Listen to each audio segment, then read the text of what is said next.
నేను ఇప్పుడు ఆఫ్రికా అడవుల్లో ఉన్నాను. రాత్రి వర్షం కారణంగా మనం సహారా ఎడారి నుంచి పక్కనున్న ఆఫ్రికా అడవుల్లోకి అయితే వచ్చేసాం. సహారా ఎండకి ఎండిపోతుంటే ఆఫ్రికా వానకి తడిచిపోతూ ఉంటుంది. విచిత్రమైన విషయం ఏమంటే ఈ రెండు పక్క పక్కనే ఉన్నాయి. ఇక్కడ ఎటు చూసినా చిత్తడి నేలలతో పాటు ప్రమాదకరమైన పాములు మరియు మొసళ్ళు ఉండే అవకాశం ఉంది. ఇటువంటి విచిత్రమైన ప్రదేశాల నుండి ఎలా బయటపడ్డాలో మీకు చూపిస్తాను. నేను మీ కంట Ganesh. Welcome to man versus wild part 2. ఇప్పుడు టైం ఉదయం 5 గంటలు అవుతోంది. రాత్రి విచిత్రమైన శబ్దాల కారణంగా నాకు కెమెరామ్యాన్కి నిద్ర పట్టడం లేదు. రాత్రి వర్షం కారణంగా బట్టలైతే పూర్తిగా తడిచిపోయాయి. మన సన్ బాబాయ్ వచ్చేంత వరకు మనకైతే వెళ్తురా దారి కనిపించదని అర్థమవుతోంది. పాలు తాగడానికి పిల్లి వెళ్ళినట్లు నెమ్మదిగా నిదానంగా మేమైతే ఈ చీకట్లో అడుగులైతే వేస్తున్నాం. కెమెరామ్యాన్ త్వరగా దగ్గరికి రా. ఇక్కడేదో విచిత్రమైన పురుగులు లాంటి వీటినే చికాకో పురుగులు అని అంటారు. ఇవి తేలు కన్నా విషపూరితమైనవి. వీటిని ముట్టుకుంటే మూర్చపోవడం, పట్టుకుంటే పొరలోకని పోవడం కన్ఫర్మ్. నా కొడక మీ అమ్మ నాని చూశారనుకో, నా కొడక రే నీకు పిల్లను కూడా ఇవ్వరు ఎవరు. వీటికి ఒకసారి ప్రమాదం అని తెలిస్తే అవి గుంపులుగా దాడి చేస్తాయి. చూడండి ఎలా వస్తున్నాయో. కొంచెం ముందుకు వెళ్ళగానే నాకైతే ఒక విచిత్రమైన చెట్టు అయితే కనిపించింది. దీన్ని ఎక్కడో చూశానని అనిపించింది. బెరడు పీకి చూస్తే బాగా కనిపిస్తుంది ఎర్రచందనం చెట్టు. ఇవి నిటారుగా పై వరకు పెరుగు. వీటిని బాగా గమనించినట్లయితే అచ్చం పుష్ప సినిమాలో ఉన్న ఎర్రచందనం చెట్లు మాదే కనిపిస్తున్నాయి.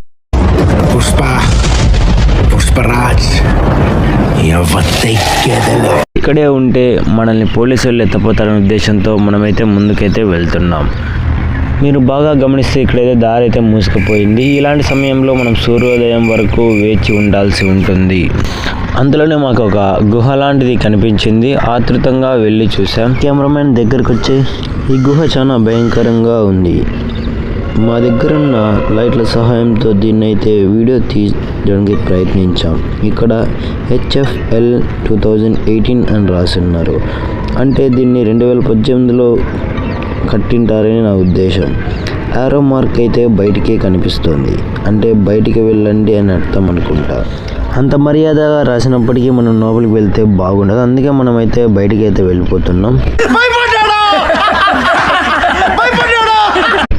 మీరు బాగా గమనించినట్లయితే తెల్లవారుతోంది. అంటే దారి స్పష్టంగా కనిపిస్తోందని అర్థం. మనమైతే దారి వెంబడ వెళ్దాం పదండి. అందులోనే నాకైతే ఉపయోగకరమైన చెట్టు అయితే కనిపించింది.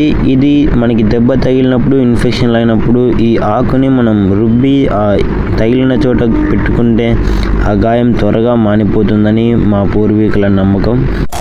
వీటి అవసరం అయితే మనకి ఇప్పుడు లేదు. కాబట్టి అయితే మనం దీన్ని వదిలేసి ముందుకైతే వెళ్దాం. వీటిని చెంచల జాతి ప్రజలు చాలా ఎక్కువగా ఉపయోగిస్తారు. వారు నమ్ముతారు అవి దేవుడితో సమానమని. అందుకే వాటిని పూజిస్తారు. తెల్లవారు నాకు అర్థమైంది ఇది దావ కాదు, ఒక నీటి లేని కాలువ అని అర్థమైపోయింది.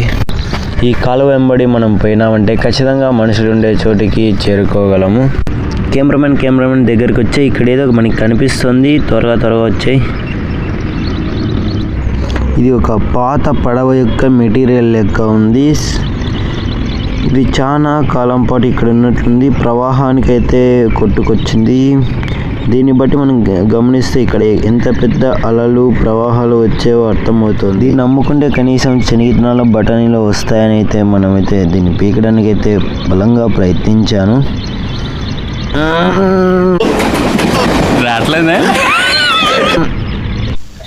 ఒంట్లోని ఎనర్జీ లెవెల్స్ తగ్గిపోయినా కానీ దీంట్లో ఉన్న ఒక్క పార్ట్ కూడా రాలేదు. నిరాశగా దీన్ని అయితే మనం వదిలేసి వెళ్తున్నాం. నాకు పాములంటే చాలా భయం. ఇలా నడుస్తున్నప్పుడు ఏ పామైనా నా కాలు కింద దూరిందంటే నా గుండెకాయ జోబులోకి వచ్చే అవకాశం ఉంది. కాబట్టి ఆచితూచి ముందుకైతే నడుస్తాం. వీటిని చూసి మీరు ఏమాత్రం మోసపోకండి. ఇవి చిన్న కాలువలనైతే మీరు అస్సలు అనుకోకండి. వీటిలో పెద్ద మొసళ్ళు ఉండే అవకాశం ఉంది. కాబట్టి మనం చాలా జాగ్రత్తగా అయితే వెళ్ళాలి. కెమెరామ్యాన్ కొన్ని వాటర్ని అయితే బాటిల్లో నింపుకో. తెల్లవారింది కాబట్టి మనకి ఏమన్నా అవసరమైతే పడచ్చు. ఈ నీటి దగ్గర నుంచి మనమైతే చాలా త్వరగా అయితే బయటపడదాం. ఎందుకంటే జంతువులు ఇక్కడ నీరు తాగడానికి వచ్చే అవకాశం ఉంది. కాబట్టి మనం దాని కంట పడకుండా ముందుకైతే వెళ్ళిపోదాం.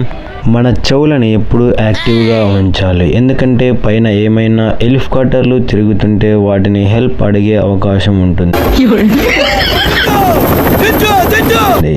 ఇక్కడ నుంచి బయటపడడానికి అది చాలా సులువైన మార్గం. ఇక్కడున్న శిథిలాలను మీరు గమనించినట్లయితే రాత్రి ఎంత పెద్ద వర్షం అయితే పడిందో మీకు అర్థమవుతుంది. వెళ్తూ ఉండగా మాకైతే వింత వింత సౌండ్స్ అయితే వినిపిస్తున్నాయి. ఆగి బాగా గమనిస్తే అవి హైనా యొక్క సౌండ్స్ ఉంటాయి. హైనాలు చాలా డేంజర్. అవి గుంపులుగా దాడి చేస్తాయి. అవి ఎంత భయంకరంగా దాడి చేస్తాయంటే ఒక సింహం కూడా భయపడి పారిపోవాల్సిందే. వాటి గురించి తెలియక కొంతమంది వాటితో సెల్ఫీలు దిగడానికి ప్రయత్నిస్తూ ఉంటారు.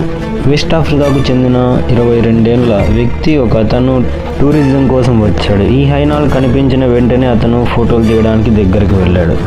కోతి కొబ్బరి చిప్ప చిక్కినట్లు హైనాలన్నీ పీసులుగా చేసుకొని తినేశాయి. తర్వాత రెస్క్యూ టీం అక్కడికి వచ్చి వెతక్కనే తన బట్టలు తప్ప ఏమీ దొరకలేదు. ఈ విధంగా ఆఫ్రికాలో ఏటా 10 మంది పైగానే చనిపోతున్నారు. ఇవన్నీ ఊహించుకుంటుంటే మనకు కూడా భయం కలిగే అవకాశం ఉంది. ఈ టాపిక్ను వదిలేసి మనమైతే ప్రయాణం కొనసాగిద్దాం. ఇక్కడేదో గుహ ఉన్నట్లుంది, వెళ్ళి చూద్దాం పదండి. ఇదైతే ఇంతకు ముందు కన్నా చాలా పెద్దదే కనిపిస్తుంది. దగ్గరికి వెళ్ళి చూద్దాం మనకి ఏమైనా దొరుకుతుందేమో అని. ఇక్కడ ప్రవాహానికి మనుషులు దగ్గర ఉన్న నీటిని కూడా ఇవి లాక్కొని వచ్చినట్లు, అందుకే ఇంత చెత్త అయితే ఇక్కడ కనిపిస్తోంది. మనమైతే గుహ దగ్గరికి వెళ్ళబోతున్నాం. జాగ్రత్తగా నా వెనకలే రండి కెమెరామ్యాన్. ఇక్కడ బాగా గమనిస్తే మనకైతే పక్కకి వెళ్ళడానికి అయితే దారి స్పష్టంగా కనిపిస్తుంది. ఇక్కడ ఏదో రాసి ఉన్నారు. ఖచ్చితంగా దీని అర్థం నాకు అప్పుడైతే అర్థం కాలేదు. ఇంతకుముందు చూసినప్పుడు నాకైతే దీని గురించి అర్థం కాలేదు. ఇప్పుడైతే బాగా స్పష్టమవుతుంది. దీనిని ఫ్రెంచ్ భాషలో మీరు కనిపించేదంతా నిజం కాదని అర్థం. నాకు అర్థం కాలేదు సార్.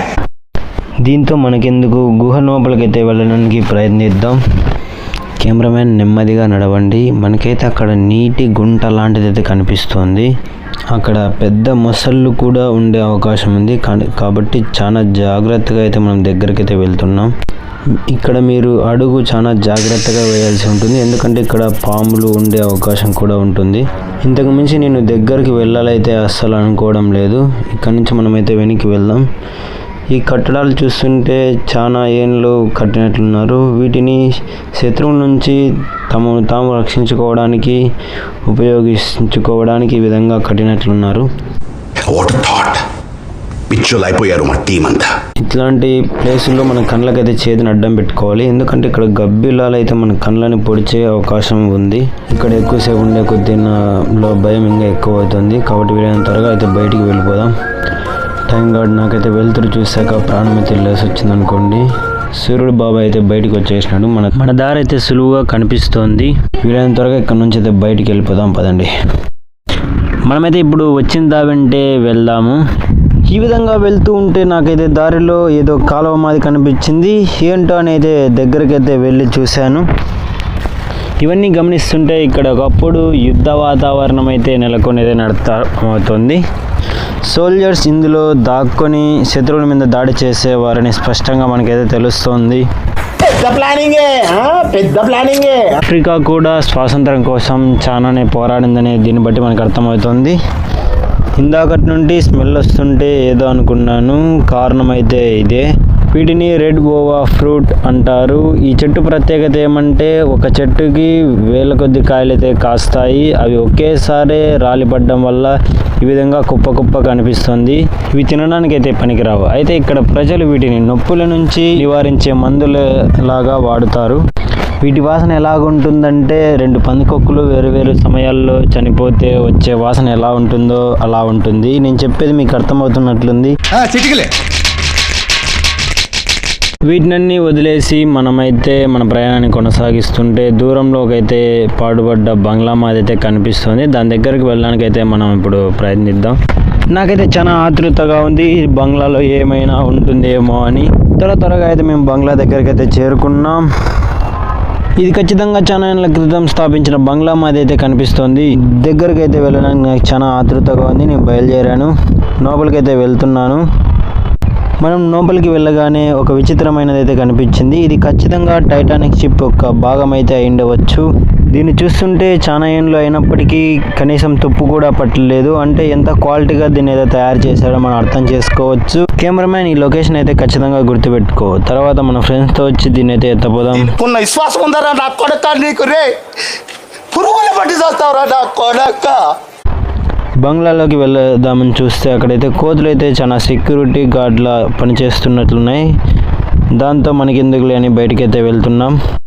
ఖచ్చితంగా ఏదైతే బంగ్లాకు వచ్చే దారి ఉంటుంది, ఈ దారి గుండా వెళ్తే మనకి ఖచ్చితంగా రోడ్డు కనిపించే అవకాశం. ఇక్కడ చూడండి, మనమైతే కాలువ వెంబడే వచ్చాము. అక్కడ చూసిన కాలువ మళ్ళీ ఇక్కడైతే స్టార్ట్ అయింది. బహుశా మనం ఈ కాలువ వెంబడి వచ్చింటే ఇంకా త్వరగా ఇక్కడికైతే చేరుకుంటా అంటే ఈ కాలువ అయితే ఈ దావెంటే వెళ్తుంది కాబట్టి మనమైతే ఈ దారిని అయితే అనుసరిద్దాం. బహుశా మనకైతే ఆగండి ఇక్కడైతే గుర్తులు అయితే కనిపిస్తున్నాయి, బాగా గమనించండి. ఇవైతే గొర్రె అడుగు జాడల మాది అయితే కనిపిస్తున్నాయి. ఇవి ఇక్కడే ఇటువైపు వెళ్ళాయని సూచన అయితే కనిపిస్తుంది. బహుశా అవి ఇక్కడే ఉండొచ్చు. దొరికితే దావలోటి అయితే ఇంటికి ఎత్తపోదాం. ఈ అడుగుని బాగా గమనిస్తే ఇందులో వేరే జంతువు యొక్క అడుగులు కూడా మనకైతే కనిపిస్తున్నాయి. దాన్ని జాగ్రత్తగా గమనిస్తే అది ఖచ్చితంగా ఒక తోడేలు, హైనా లాంటి జంతువుల అడుగులు అయితే మనకి కనిపిస్తున్నాయి. మనకైతే గొర్రెం పట్టుకునే అదృష్టం అయితే లేదు, ఎందుకంటే ఈ హైనాలతో చాలా జాగ్రత్తగా ఉండాలంటే ఇదివరకే మీకు చెప్పాను. అదృష్టం అయితే కాలు తన్ని వెళ్ళిపోయింది అనమాట. సరే ఎన్నెన్నో అనుకుంటాం, అన్ని జరుగుతాయి ఏమిటి. ఇంకేం చేస్తాం, ఈ దారిని అయితే అనుసరిద్దాం. చుట్టుపక్కల పరిసరాలను అయితే గమనిస్తూ ఉండాలి. ఏ వైపు నుంచి ఏ జంతువు దాడి చేస్తుందో నాకైతే చాలా భయంగా అనిపిస్తోంది. నేను ఈ విధంగా నడుస్తూ ఉంటే నాకైతే దావలో విచిత్రమైన గీతలు అయితే కనిపించాయి. ఇవి ఖచ్చితంగా ఇక్కడున్న జాతి ప్రజలైతే దీన్ని ఒక గుర్తుగా, సంకేతాలుగా గీస్తూ ఉంటారు. ఇక్కడ జంతువును పట్టుకోవడానికైతే నేను వల అల్లాను, చాలా జాగ్రత్తగా ఉండాలి అని అయితే గుర్తులైతే గీస్తున్నారు. ఆ వల్ల మనం పడుకోకుండా ఉండాలని అయితే దేవుని అయితే కోరుకుందాం. ఈ మొక్కల్ని బాగా గమనిస్తే ఎండిపోయి ఉన్నాయి, కానీ దాని చుట్టుపక్కలంతా పచ్చగా అయింది. అంటే ఒకప్పుడు ఇక్కడ ఎంత కరువు ఉండేదో అర్థం చేసుకోవచ్చు. ఏం చెప్పావురా? నీటి శాతం నిన్న రాత్రే పెరిగినట్లుంది, అందుకే చుట్టుపక్కలంతా పచ్చగా అయింది. మన ప్రయాణాన్ని అయితే కొనసాగిద్దాం పదండి. ఇక్కడ దారి కనిపించని కంప చెట్లే కాక విషపూరితమైన మొక్కలు కూడా ఉంటాయి. అవి ఎంత విషపూరితంగా ఉంటాయంటే కొన్ని మొక్కలు తాకగానే పూర్తి విషం ఎక్కి ప్రాణాలు పోయే అవకాశం కూడా ఉంటుంది. మనమైతే ఈ కాలువను అయితే దాటబోతున్నాం. దీన్ని కొంచెం ఎగురుదాం.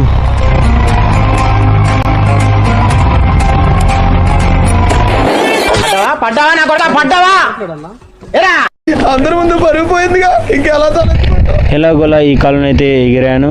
ఇక ముందు ఏం కనిపిస్తుందో నాకైతే చాలా ఆతృతగా ఉంది. నా వెంట వచ్చే కెమెరామ్యాన్ త్వరగా ముందుకైతే పోదాం. ఇక్కడ పులులు, సింహాలు ఉండే అవకాశం కూడా చాలా మనకైతే కనిపిస్తుంది. అవి మంచి నివాసమైన ప్రదేశం ఇది. వీలైనంత వరకు మనం చాలా జాగ్రత్తగా అయితే ముందుకు అడుగు వేయాలి. ఇకపైన మనకి ఏం కానొస్తుందో చెప్పలేం. ఇక్కడ చూసారా, పులులకి మంచి నివాసమైన ప్రదేశం ఇది. ఖచ్చితంగా ఇక్కడ పులులు ఒకప్పుడు ఖచ్చితంగా నిద్రపోయి ఉండవచ్చు. దాని ఆనవాళ్ళు ఏమైనా కనిపిస్తాయని చూస్తున్నాను, ఏం కనిపించలేదు. సరే ముందుకైతే పోదాం పండి. బతికుంటే కెమెరామ్యాన్ బ్యాగ్లో ఉన్నాయి బిస్కెట్లు తిని బతకచ్చు, ఈ పులుల కంటపడితే మన సంగతి అంతే ఇంకా అని చెప్పేసి ముందుకైతే బయలుదేరాను. నేను వెళ్తూ ఉంటే దారి అయితే మూసుకుపోతూ ఉంది. మరేం పర్వాలేదు, కెమెరామ్యాన్ నా వెనకలేరండి. ఈ మొక్కని మీకు చూపిస్తానో లేదో అని నేను చాలా కంగారు పడ్డాను. ఎటుకలకైతే ఈ మొక్క దొరికింది. కెమెరామ్యాన్ దగ్గరికి రా. ఈ మొక్కను గమనించండి. దీని ముళ్ళులు ఎంత ఖుషిగా ఉంటాయో అంతే విషపూరితమయంగా ఉంటాయి.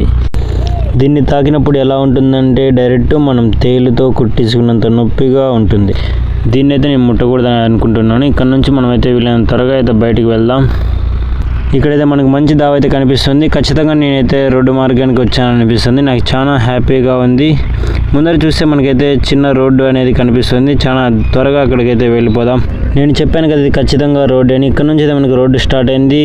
దీన్ని అనుసరిస్తే ఖచ్చితంగా మనం మనుషులు ఉన్న చోటుకైతే చేరుకోగలం. త్వరగా అయితే బయలుదేరదాం పదండి.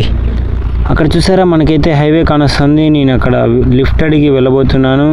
ఇది ఇంటికి వెళ్ళే సమయం. నాకైతే చాలా సంతోషంగా ఉంది ఈ అడ్వెంచర్లో. మీకు ఎలా అనిపించిందో తప్పకుండా కామెంట్ అయితే చేయండి. లాస్ట్ వరకు చూసినందుకు చాలా థ్యాంక్ యూ. వెళ్ళొస్తాను, మరైతే ఉంటాను.